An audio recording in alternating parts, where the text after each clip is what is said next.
wabarakatuh. Alhamdulillah. Wassalatu wassalamu ala rasulillah alladzi la nabiyya ba'dah. Pertama sekali marilah kita memanjatkan puji syukur kepada Allah Subhanahu wa taala atas limpahan rahmat dan nikmat yang diberikan kepada kita semua. Semoga apapun yang kita lakukan dalam berbagai aktivitas tetap dalam ridha Allah Subhanahu wa taala. Salawat dan salam kita sampaikan kepada Rasulullah sallallahu alaihi wasallam. Semoga kita dapat mentauladani baginda Rasul dan semoga kita mendapatkan syafaat beliau di dunia wal akhirah. Allahumma sholli wa sallim alaihi. Yang saya muliakan, saya banggakan Bapak Profesor Dr. Haji Azhari Akmal Faridan MPD sebagai Wakil Rektor 1 yang berhadir pada pagi ini. Ketua Republik Kopi Pahit Bapak Husiono Dr. Asosiat Profesor, wakil beliau Bapak Profesor Ziaul Haq, juga hadir sahabat kita Profesor Mardianto, seorang tokoh pendidik yang berkaliber internasional yang sangat aktif menulis setiap pagi ada tulisan tentang pendidikan inspiratif, yang menulis tentang dosen-dosen awak pun ditulisnya juga ya.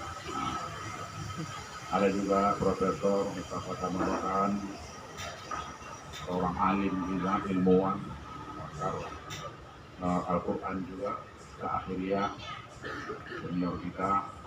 Ada Bang Khairulin Tambusai juga, ini luar biasa beliau ini. Kalau ada dibuat siapa dosen yang paling famous se-UIN ini, beliau nih lah. Dia ya.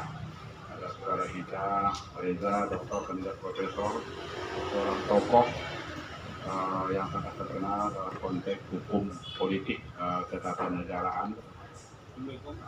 Memang luar biasa, bukan kaleng-kaleng ya, artinya tokoh narasumber berbicara tentang politik di Indonesia ini. Ini kita banggakan beliau ini. Ada juga Bang Asbala Jakfar, dosen kita, senior kita. Saya ada apa anggota saya dari Basnas juga masih buka acara ini, nanti ada pula promosi saya coba kirim lah. Ini apa di mana? Untuk yang tidak kalah hebat adalah Bung Inas. Bung Inas ini adalah sedang S3 ya, alumni Tarbiyah, sedang S3 hukum, menulis banyak Scopus. Luar biasa beliau ini. Lagi juga beliau ini doktor profesor. Memang dia tenang, dia nggak luar biasa. Baiklah, Bapak-bapak, selamat datang Pak Bupati Fair ya. Banyak di antara dosen-dosen kita di belakang, tapi di belakang dan tidak pernah mempunyai keinginan atau juga mungkin keberanian untuk berdiskusi langsung, berdialog langsung dengan saya, ataupun menulis baik di Facebook ataupun di mana. Mereka mengkritik persoalan kata transitif. Kata transitif, apa hubungan dikaitkan dengan Islam? Bukankah transitif itu ilmu yang suatu standar ataupun kata yang digunakan dalam bahasa? Ini kan ranahnya bahasa. Begitulah yang muncul bincang-bincang mereka di belakang. Menurut apa kita, spion kita kan? Saya kan punya spion. Saya ini kan mantan WD3. Dosen punya spion kan? Jadi Pak ini dimana punya berada, kita ada informan kita. Itu dia. Namanya WD3 kan? Namanya spion masih hidup. Jadi saya terkejut. Kenapa seorang dosen itu enggak profesor, enggak dokter, kok yang dipersoalan kata-kata transitif? kata transitif ini dalam bentuk bahasa kan sesuatu kata kerja yang wajib mencari objek. Tak boleh tak ada objek. Islam ini pun wajib mencari objek. Nah, karena Islam yang hari ini berkembang secara lazim, artinya sangat individualis. Kan oleh di masyarakat, orang-orang kita itu kalau udah pensiun ya, masjid rumah, gitu. Seolah-olah dia lupa kewajibannya kepada masyarakat. Itu sangat individual di sini konteksnya. Oleh karena itu Islam itu transitif sesungguhnya. Contoh ya. Nah, tadi saya bilang kalau kita punya duit, jangan di kantong saja duit itu. Carilah fuqara wal masakin. Begitu saja. Kalau memang banyak duit, ketika duduk di kafe, amal sahabat yang minta minum air, dan para minum. Fuqara wal masakin. Janda-janda. Ini kan tugas perintah Tuhan, itu transitif. Dan kata transitif itu banyak juga digunakan di dalam ilmu-ilmu lain. Ada juga di dalam ilmu matematika misalnya. Itu juga disebut dengan menggunakan kata transitif. Contoh, saya bacakan. Dalam matematika, kata transitif adalah sifat yang menyatakan bahwa jika A terkait dengan B dan B terkait dengan C, maka A terkait dengan C. Itu contoh ya. Artinya kata transitif itu tidak boleh diklaim hanya dalam konteks ilmu bahasa. Tapi sayangnya orang-orang yang mendebat di belakang itu tak berani hadir pada hari ini. Saya sangat berharap mereka itu hadir, kita berdebat, berdiskusi secara terbuka. Ya kalau saya kan perlu masukan ini. Bukan betul kali yang saya tulis ini. Saya perlu masukan, perbaikan. Inilah salah satu kelemahan kita. Tetapi kalau belum ada yang mengkonter, ya betul lah. Di sana kan itu. Begitu kira-kira yang bisa jelaskan sedikit. Nah tentu Islam transitif itu secara epistemologis dia sangat terikat dengan Al-Quran. Dalam hal ini penguatan tafsir. Sangat terikat dengan metodologi pemikiran. Dalam hal ini kita ambil usul fikih. Dalam konteks bagaimana merumuskan alur-alur, aturan-aturan, ketentuan dan lain-lain yang berkaitan dengan seluruh aspek kehidupan. Tidak hanya dalam konteks hukum Islam semata, seluruh aspek kehidupan. Jadi usul fikih itu harus masuk ke seluruh aspek kehidupan dan ke seluruh ilmu pengetahuan. Itu dia yang kita tawarkan. Tidak hanya sekedar sebuah ilmu yang mempelajari tentang kaedah-kaedah bagaimana merumuskan hukum syariah dari dalil-dalil yang tersedia. Tidak hanya itu, tetapi masuk ke berbagai sudut-sudut ilmu yang lain. Usul fikih harus masuk ke sudut-sudut istana Bapak Prabowo, harus masuk ke sudut-sudut gedung legislatif dan lain-lain tersebut. Itu yang kita tawarkan sesungguhnya agar ilmu usul fikih ini tidak kerdil. Ada Pak mengatakan tidak terkerdilkan, tidak terkoridorkan dalam ruang sempit dan tidak mandul, tidak mandul. Hari ini kita melihat anak-anak mahasiswa kita redup dalam penguasaan dan keinginan lebih kuat dalam mempelajari ilmu usul fikih. Kenapa? Karena para dosen kita itu tidak bisa memberikan pikiran-pikiran baru, contoh-contoh baru dalam pembelajaran itu. Jadi kalau berbicara usul fikih tetap contohnya itu aqimus shalah, khudz min amwalihim. Hampir tak pernah dicontohkan bagaimana jalan di kota Medan ini yang berlubang-lubang, pekerjaan yang tidak beres oleh departemen air, departemen listrik, apa itu? Lubang itu tertutup oleh hujan, terjadi eksiden, orang naik sepeda jatuh, orang berjalan jatuh, Ini kan usul fikih bekerja di sini. Kalau itu kita contohkan, mungkin anak-anak itu lebih.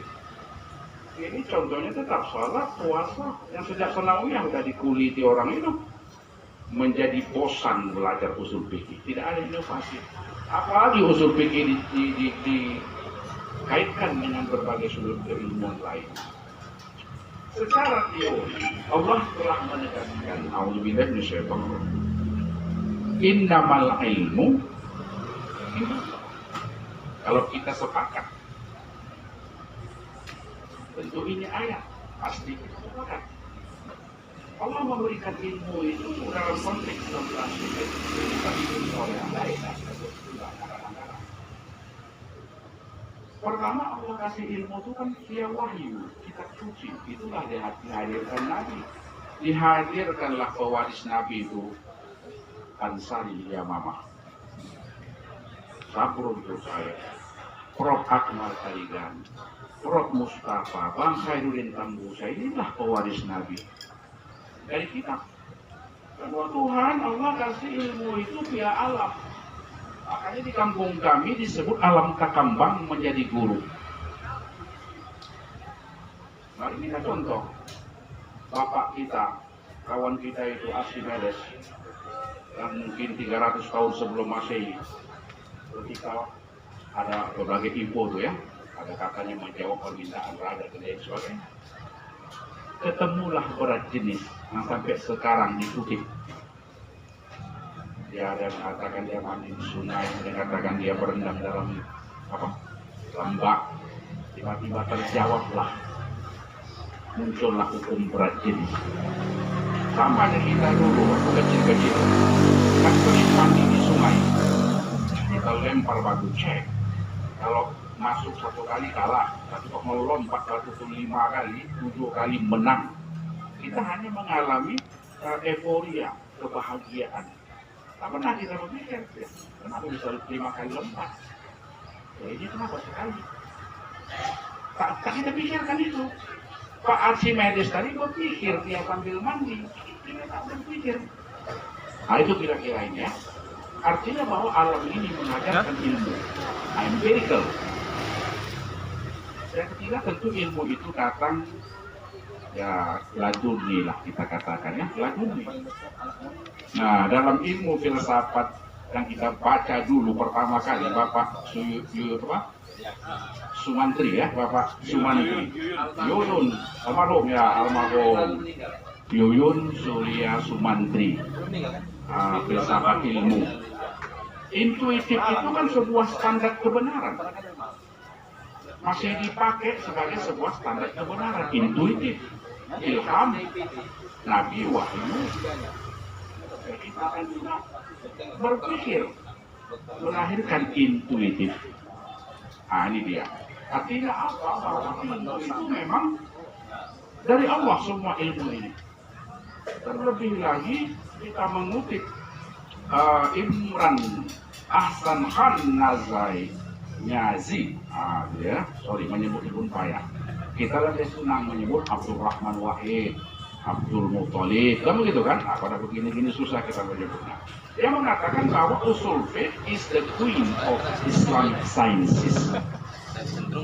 Ya, Islamic sciences itu usul fikih itu ratunya ilmu keislaman. Kita tanya ya, jamak juga ini. Bukan ilmu Islam, tapi ilmu keislaman. Kalau kita buat dikotomi misalnya, bagaimana Imam Al-Ghazali ada ilmu dunia, ada ilmu akliyah. Kalau kita ikut itu, berarti usul fikih itu masuk ke ilmu tauhid. Kan gitu? Ilmu usul fikih itu masuk ke ilmu tasawuf. Tidak hanya fikih, hukum Islam. Kalau kita sepakat itu jamak. Tapi kalau kita sepakat dari bahwa semua ilmu ini datang dari Allah, maka usul fikih itu wajib masuk ke berbagai sudut bentuk keilmuan. Karena usul fikih transisi sebuah pengantar, ini kan baru pengantar. Tentu ada banyak hal-hal yang harus dibangun, dibentuk secara keilmuan, teori dan lain-lain. Disinilah pentingnya hari ini saya mendengar kritikan dari kita punya brother yang luar biasa. Beliau ini dipilih oleh Pak Ziaul Haq karena beliau ini sudah membaca buku ini secara total, tuntas dalam 2 hari.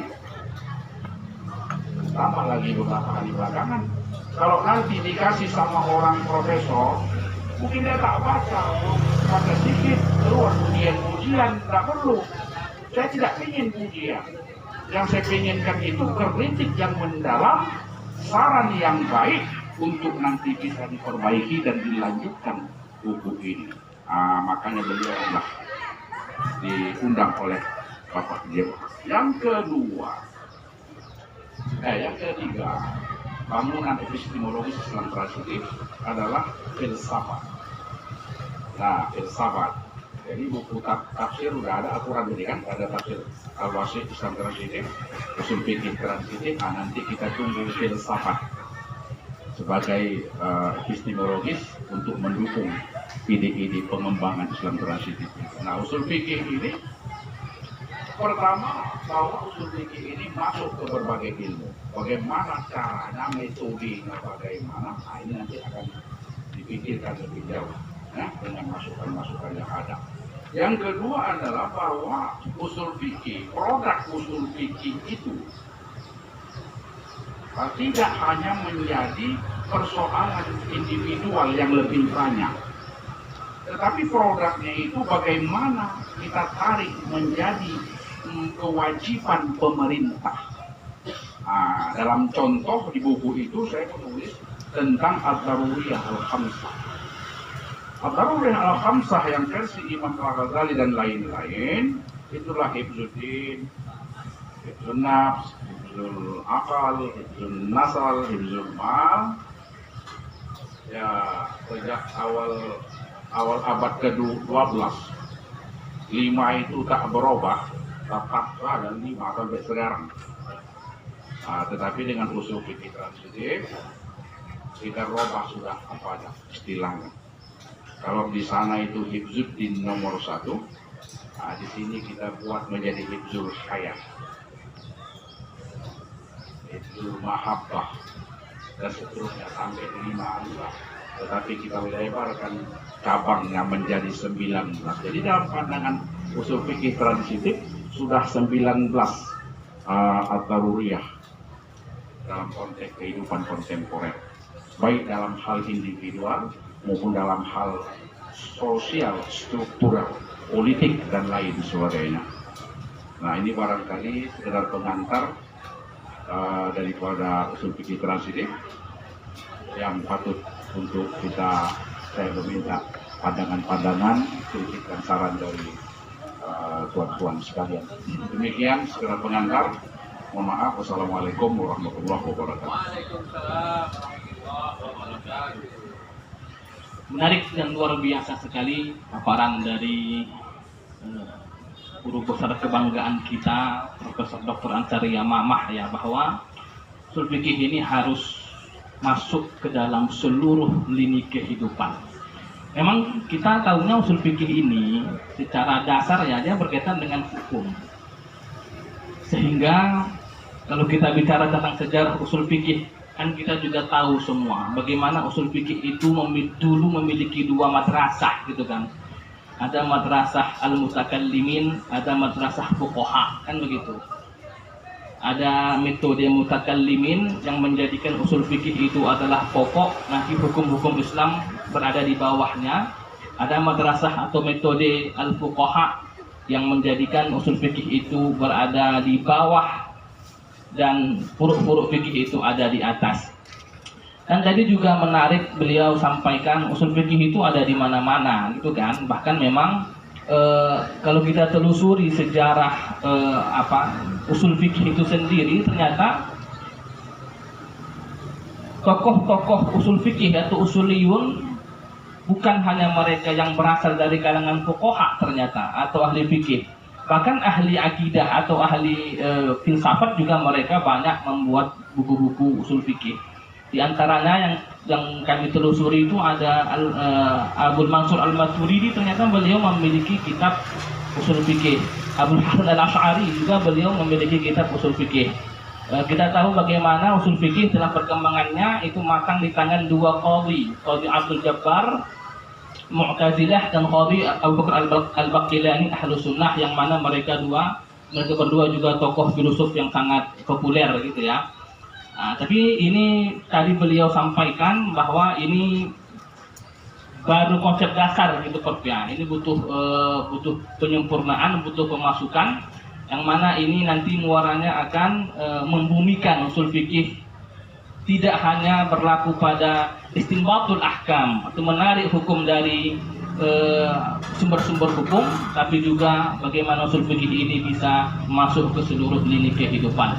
Baik, kita dengar bagaimana kulitan yang akan dipaparkan oleh brother kita, Abang Anda Aidil Susandi, kandidat doktor. Kepada beliau kami persilakan dengan segala hormat. Baik, bismillahirrahmanirrahim. Assalamualaikum warahmatullahi wabarakatuh.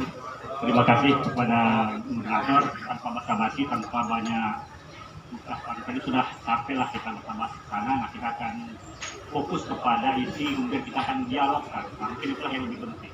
Kemudian yang pertama, tak mudah membuat buku ini. Jadi bagaimana pun suka atau tidak suka, ini ada apresiasi. Kemudian yang saya rasakan itu adalah memunculkan kembali kenangan-kenangan lama kita, ilmu kita yang lama. Mungkin kalau selama ini kita hanya mengajar meneliti, jadi tak ada diskusi, jarang sekali. Dan alhamdulillah dengan ada Kopi Pahit ini, insya Allah semakin berwarna hidup kita di UIN ini. Jadi tidak sekadar mengajarnya. Nah, baik, saya sudah menulis resensi, mungkin mau juga di program, namanya kita berdiskusi dulu lah ya kan. Nah, sebenarnya saya membaca 2 hari tuntas, mungkin untuk bab 3 pertama itu biasa usaha standar, mungkin yang di bab 4 dan 5 lah. Nah, kemudian ada hal-hal yang menarik itu begini. Salah satu kritikan orang, salah satu membuat mungkin terjadi orang antisipasi, mungkin narasi yang digunakan. Nah, seakan-akan ilmu kajian usul fikih selama ini tidak berkembang. Nah, di sini salah satu poin saya juga. Kenapa? Kalau kita melihat sekali ini, kita buka laptop, kita tulis usul fikih muasir, kita tulis tajdid fikih, kita tulis pembaharuan usul fikih, bejibun semuanya. Bahkan tak terbaca kita. Nah, di situ dia. Jadi ibaratnya saran saya mungkin referensinya diperbanyak juga yang berbasis bahasa Arab begitu. Ini kalau dilihat kan si Imran Khan itu saja begitu. Nah, ini juga tidak tidak berimbang saya lihat. Nah, itu dia. Jadi kalau kita melihat betul-betul, kemudian dikatakan UIN secara salah, secara filsafatnya, filosofinya, ada jadi masalah. Tapi jadi masalah pada nomenklatur sekarang ini. Kemana kita letak usul fikih, kemudian maqasidus syariah, apalagi qawaid fikih, duabit fikih dan lain sebagainya. Mungkin secara motivasi oke, kita dapat betul motivasi. Tapi yang menjadi masalah, ini kan kita mau membuat usul fikih ini teknis, prosedural itu langsung, yang kita lagi berbicara mengawang-awang. Sekarang alhamdulillah kebetulan saya S3, sekarang sedang menulis tentang qiyas, tentang ilah. Itu masalah ilah saja ribetnya bukan main. Begitu banyak itu yang sangat debatable, kemudian sangat rigid lah kita katakan. Karena dia memang langsung bukan lagi filsafat, bukan lagi pemikiran, bukan konseptual, tapi memang bagaimana bisa menghasilkan undang-undang. Nah, dari pemikiran-pemikiran sanalah barulah nanti kaidah-kaidah yang lain, bagaimana usul fikih ini bisa menjadikan administratif dan lain sebagainya. Jadi yang saya lihat kritikan-kritikan terhadap buku ini kurang mendasar. Itu yang saya inikan. Sehingga apa? Jika dibaca orang, terkadang orang begini. Ada metode sebuah penulisan. Kalau terlalu banyak kita mengkritisi tanpa melihat sejauh mana realitanya, itu akan mengakibatkan antipati. Nah, sementara kita mau membangun bagaimana usul fikih yang perspektif baru. Sehingga kalau kita lihat, bahkan Dr. Yusuf Al-Qaradawi yang banyak mengeluarkan fatwa, mungkin makanya saya katakan, mungkin kalau kemunduran dan lain sebagainya, ini mungkin cocoknya di era-era 60-an, 70-an tahun ke bawah kalau kita bicara bertoki. Tapi kalau untuk sekarang, kita katakan umat Islam mundur, tak lagi relevan. Maka saya bisa menantang begitu. Apa sekarang yang tidak dipikirkan para ulama kita? Konsep apa yang tidak? Saya tidak mengatakan semua konsep sudah dipikirkan, tapi ada nggak yang nggak dipikirkan? Kita sudah ulama kita sudah menyelenggarakan 25 kali kamar fikih internasional, fikih kontemporer bisa kita download.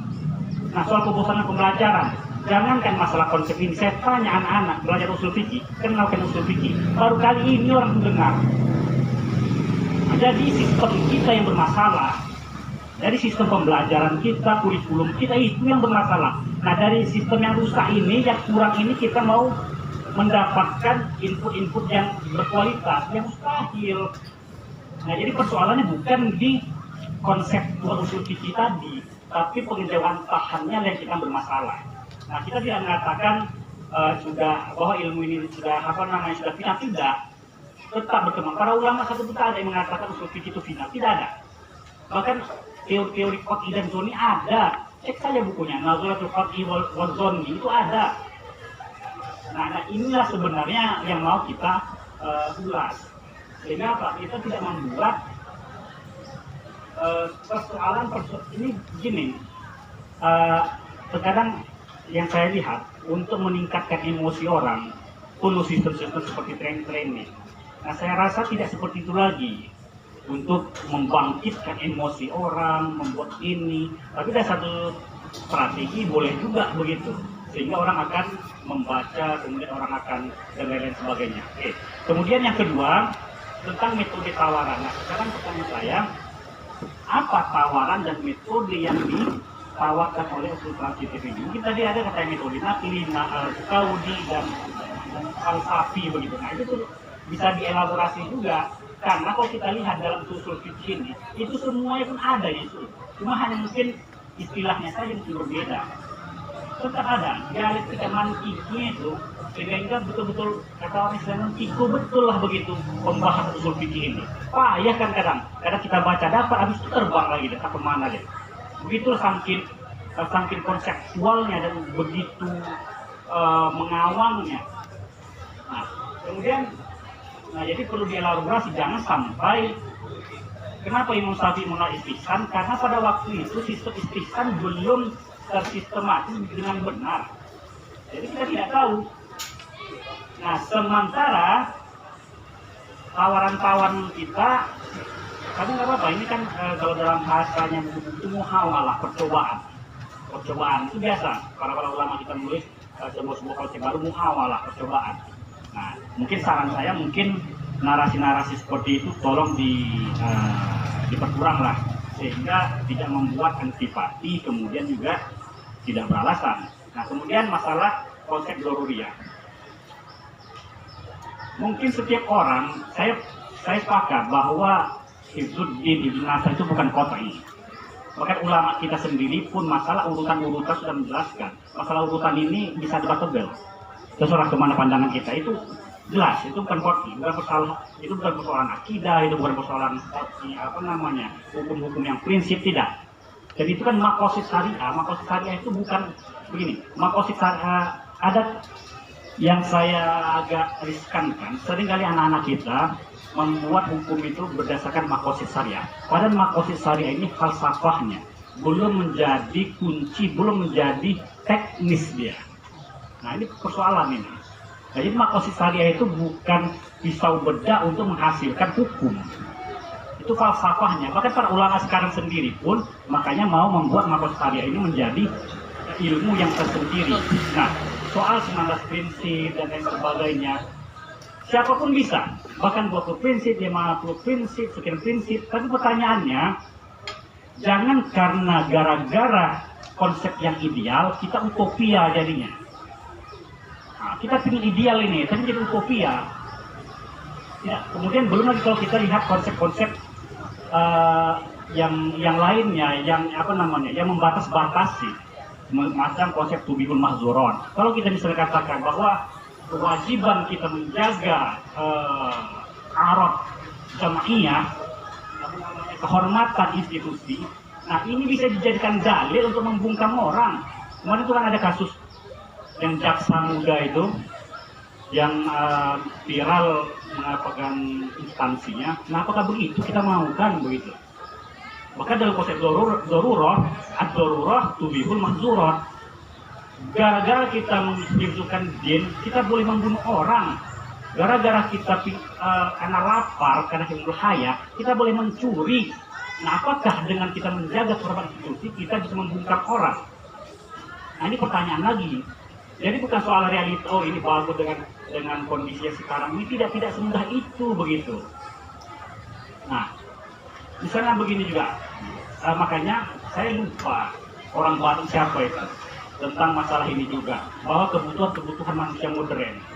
Nah, tapi pertanyaan yang berdasar, saya tidak akan mendebat terlalu banyak di sana, karena itu bisa jadi debatable.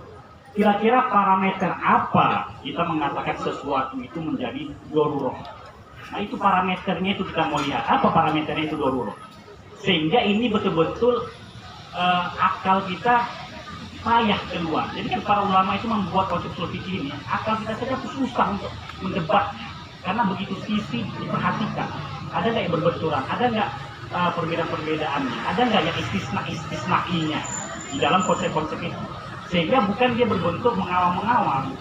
Nah, sehingga pertanyaannya itulah, untuk masalah ketersentifannya itu, masalah bahasa itu ya, setiap orang mungkin bisa lah mungkin. Saya sepakat, jangan masalah bahasa yang diputar balikkan berhari-hari begitu. Itu mungkin saja, mungkin kita akan bikin dialog. Assalamualaikum warahmatullahi wabarakatuh. Waalaikumsalam warahmatullahi wabarakatuh. Terima kasih, berapi-api sekali. Sebentar Pak. Mungkin saya simpulkan sedikit ya poin-poin tadi yang beliau sampaikan, bahwa buku ini menurut beliau hadir sebagai perangsang saja, belum menyelam jauh ke samudra usul fikih secara teknis. Nah, sehingga membuat buku ini secara epistemologis belum jelas kemana muaranya, mana pangkal, mana ujungnya, gitu. Kemudian beliau juga menekankan, baguslah apapun agar narasi dalam buku ini ya agak dilembutkan sedikit, terutama dalam hal menyinggung kemunduran usul fikih di tangan para ulama kontemporer, bahwa para ulama kita juga telah banyak ya menulis lebih lanjut tentang perkembangan usul fikih. Beliau juga menegaskan buku ini minim ya referensi, terutama referensi yang berbasis turut atau klasik. Saya kira mohon tanggapan masukan dari Bapak Ibu sekalian. Pada Pak Prof. Mustafa Kamal Roham kami persilakan.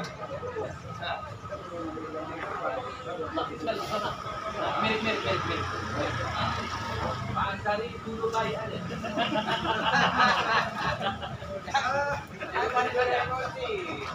Tenang aja dulu. Pak Wareng, jangan. Iya, Prof. Azwani harus.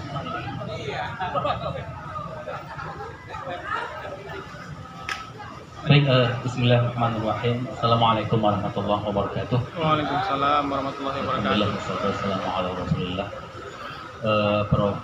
Saria Mama yang kita banggakan atas terbitnya buku yang saya kira sangat menginspirasi. Pak Dr. Aidil, Pak Akbar, dan tentu pada rekan-rekan seluruhnya ya, Prof. Akmal yang sepertinya bersiap-siap berangkat, ada Prof. Mardianto dan seluruhnya. Saya kira langsung saja. Ya, saya sepakat dengan beberapa komentar Pak Aidil. Saya kira hampir senada, karena nanti ada beberapa hal yang ingin saya tambahkan saja ya. Bahwa benar buku Usul Fikih Transitif ini menjadi inspirasi dan juga menjadi penyemangat di tengah lesunya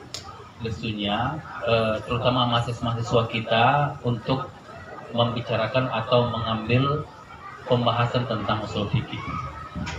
Saya kira kita dosen-dosen syariah ya, secara umum hari ini hampir semua bimbingan itu fikih semua, jarang yang membicarakan usul fikih lagi.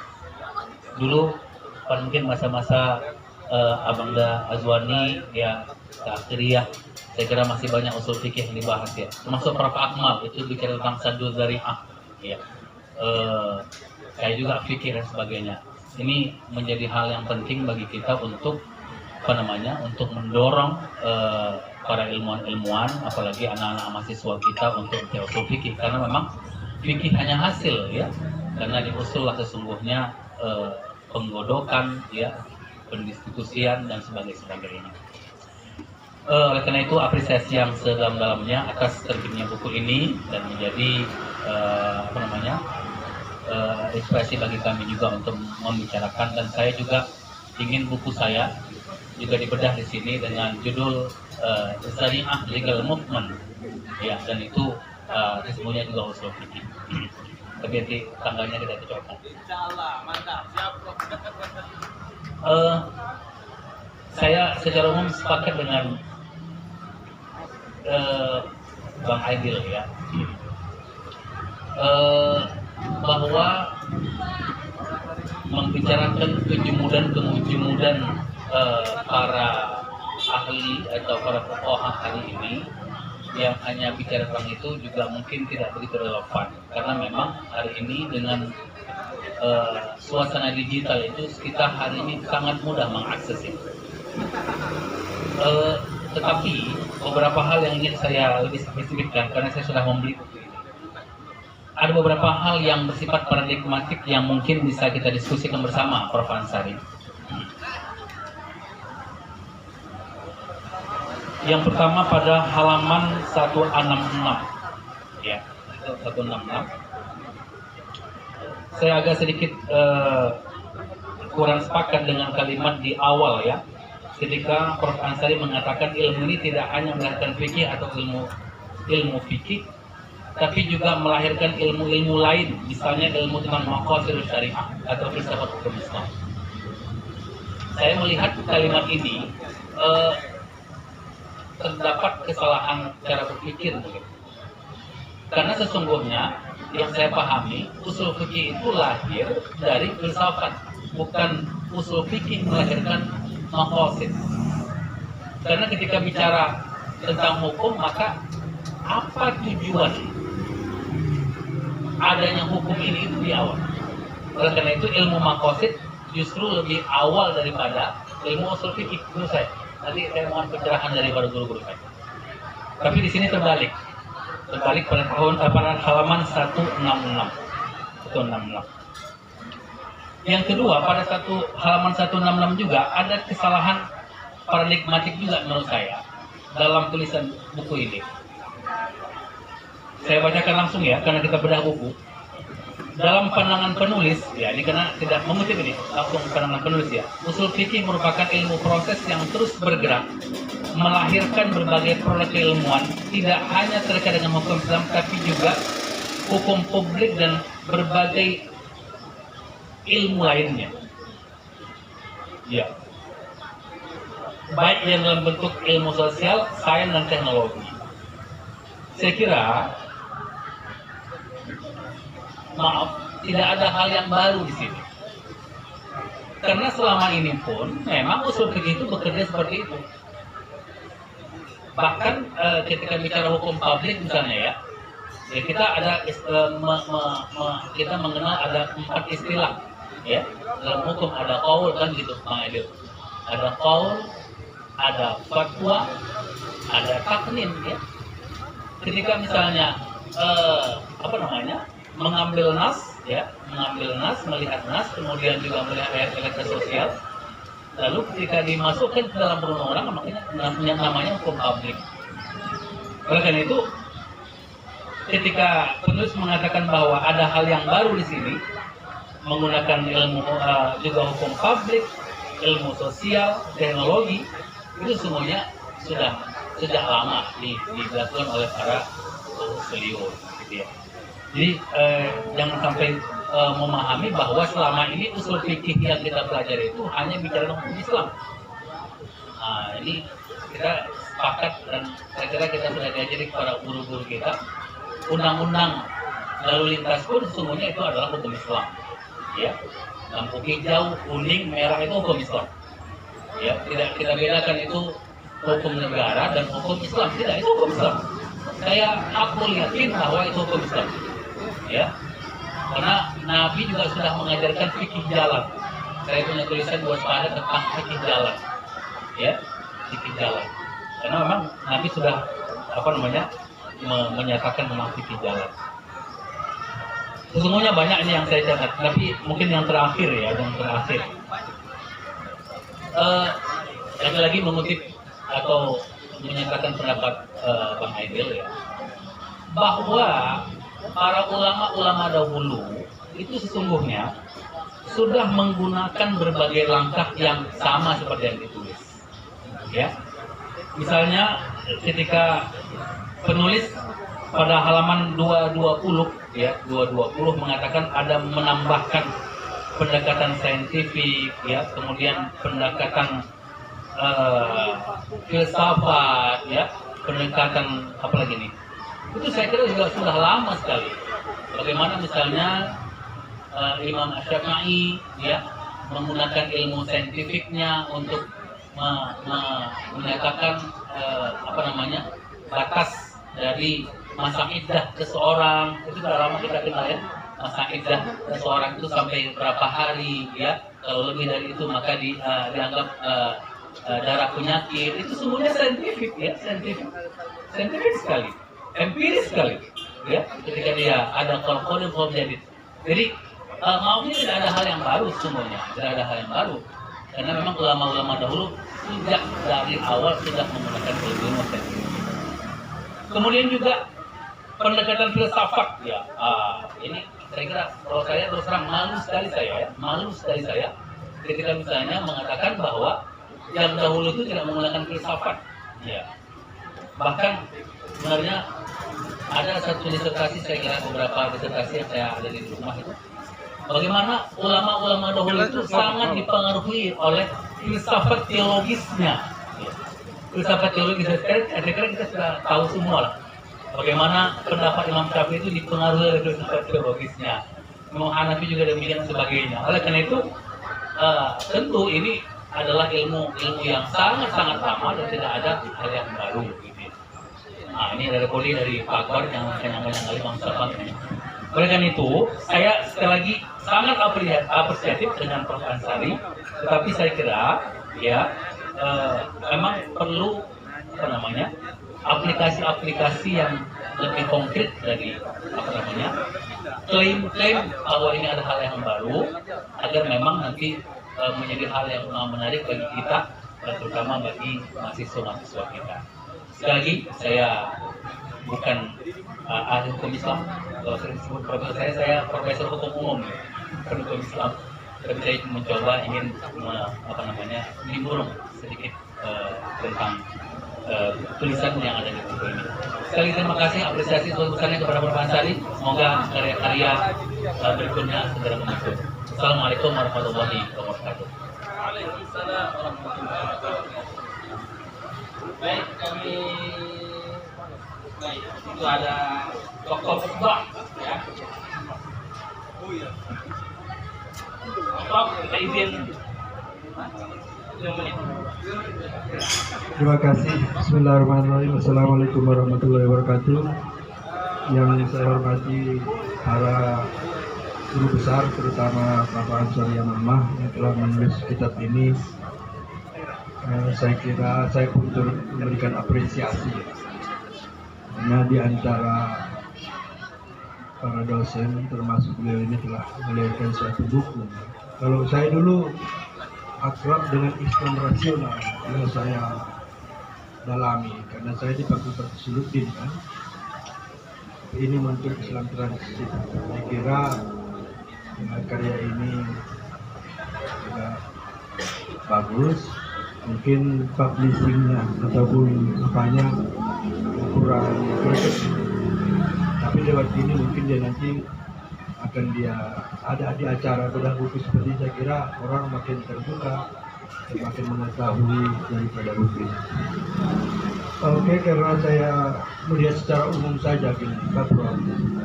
Saya melihat secara umum ya, usul fikih ini sebenarnya salah tempat. Itu kalau saya melihat. Cocoknya usul fikih ini adanya itu di Fakultas Usuluddin. Sebagaimana dahulu Fakultas Usuluddin itu nggak nggak bisa berkembang ketika dia diletakkan di fakultas syariah. Karena apa? Apapun ceritanya, kalau dia usul fikih itu diletakkan di fakultas syariah, dia nanti jatuhnya ke dogma. Tidak ada kebebasan berpikir. Kenapa? Paradigma daripada syariah itu memang mendorong ke sana, kepada sifatnya dogmatis. Tapi seandainya ini diletakkan di fakultas sosiologi, saya kira ini akan lebih bebas dia mengungkapkan semua pemikiran-pemikiran, semua tantangan-tantangan yang ada di dalam ini. Dan saya juga melihat memang sebenarnya usul fikih ini lahirkan, kalau bisa dikatakan lanjutan ataupun mendobrak sebenarnya hukum fikih itu. Dengan metode-metode usul fikih ini muncul pemikiran-pemikiran bagus yang sangat rasional yang bisa melepaskan kita dari belenggu-belenggu hukum. Nah, oleh karena itu saya beranggapan memang seperti yang saya katakan, mestinya ini pindah ke fakultas usul fikih, atau kalau bisa dibuat fakultas baru. Iya, fakultas usul fikih. Iya, karena saya yakin, betul. Karena saya yakin memang usul fikih ini memang satu yang sangat penting di dalam agama kita ini, gitu. Dengan metode pemikirannya, dengan dalamnya pemikirannya, seperti Al-Ihsan Al-Uluf, itu kan luar biasa. Orang seperti uluf, budaya itu bisa dilegalkan sebagai suatu landasan agama. Itu kan luar biasa. Dari mana pemikirannya itu kalau nggak usul fikih yang mengeluarkannya? Kan itu kan. Tapi ketika dia memang dia ditaruh di syariah, dia nggak bisa keluar dari platform daripada syariah itu. Itu cara saya. Oleh karena itu, saya melihat begini, memang udah pernah saya baca, tapi udah lama. Saya melihat jadi tidak ada pemikiran-pemikiran yang dia memang dapat mendobrak gitu. Yang dapat membuat sesuatu yang orang terkejut. Mestinya umpamanya tentang politik umpamanya. Ada yang mengatakan bahwa mana lebih penting antara politik dengan agama. Ini semestinya ada, kalau kita memang mau menjawab ke sana, harus ada fatwa dari Pak Profesor Ansari. Kalau sanggup kita mengatakan banyak agama lebih penting daripada politik lebih penting daripada agama, itu kan kita buat hukumnya luar biasa itu. Artinya orang terperangah dengan pemikiran kita sehingga hukum ini bisa menjadi domin. Karena waktunya sangat sedikit, jadi saya berharap memang kalau memang ada nanti kelanjutan daripada hukum ini, dia terbebas daripada paradigma fikih. Cenderung dia tadi kepada yang katakan Prof tadi, dia ke filsafat, bahkan dia kepada usul fikih, pembebasan daripada beban-beban fikih, meskipun nanti tujuannya juga untuk membuat hukum fikih baru, tapi dia terlepas dia gitu. Terima kasih Pak Prof, mohon maaf atas masukannya. Billahi taufiq wal hidayah wa wassalamualaikum warahmatullahi wabarakatuh. Waalaikumsalam warahmatullahi wabarakatuh. Baik, luar biasa ya. Saya mohon izin sambil terawih ya. Nanti Dr. Okbah kita akan membuat fakultas fikih transitif. Baik, saya rasa tadi satu nada gitu ya, bahwa apa yang disampaikan Dr. Okbah dan Prof Mustafa Kamal satu nada ya, bahwa butuh terobosan lebih lanjut. Sebelumnya tadi Prof Mustafa juga telah menegaskan sebetulnya terobosan yang dimaksud oleh Prof Ansari Mamah ini juga sudah dilakukan dahulunya oleh para studiun zaman dulu ya Prof ya. Mereka telah keluar dari konteks hukum Islam sebetulnya dalam ranah usul fikih ini. Baik, kita dengarkan lagi. Barangkali ada yang Atau sebelum ke pembicara, kita dengarkan guru besar usul fikih kita, Profesor Faisal Hamdani. Ya, Prof.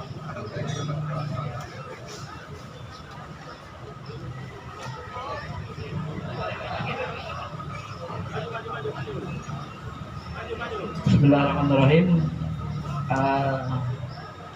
Terima kasih diberi kesempatan untuk bertanya atau berdiskusi.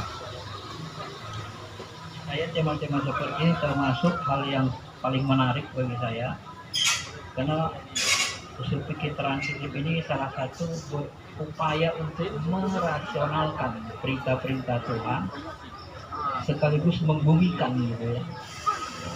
Karena